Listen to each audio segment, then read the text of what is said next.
Hey everyone, and welcome to my channel. Today I'm going to show you how to upload to Smartsheet. Smartsheet is a powerful spreadsheet and project management tool that can be used to organize and collaborate on a variety of tasks. One of the most useful features of Smartsheet is its ability to upload data from other sources. This can be a great way to get your data into Smartsheet quickly and easily.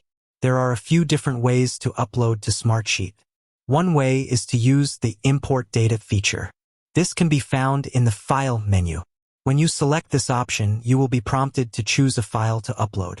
Once you have selected a file, you can choose the format of the data and the columns that you want to import.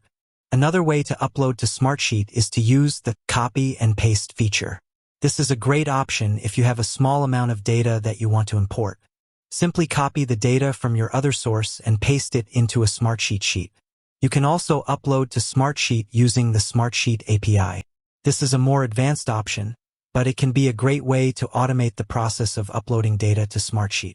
Once you have uploaded your data to Smartsheet, you can use it to create reports, track progress, and collaborate with others. Here are a few tips for uploading to Smartsheet. Make sure that the data you are uploading is in the correct format.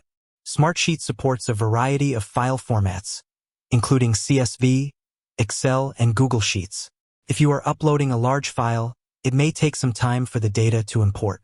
Once your data is uploaded, you can use the Sort and Filter feature to organize your data. You can also use the Pivot Tables feature to create summary reports of your data. Uploading to Smartsheet is a great way to get your data organized and ready to use. With that said, thanks for watching, and until next time, happy Smartsheeting. If you found this video helpful, please be sure to like and subscribe to my channel. I would also love to hear your feedback in the comments section below. Thanks again for watching.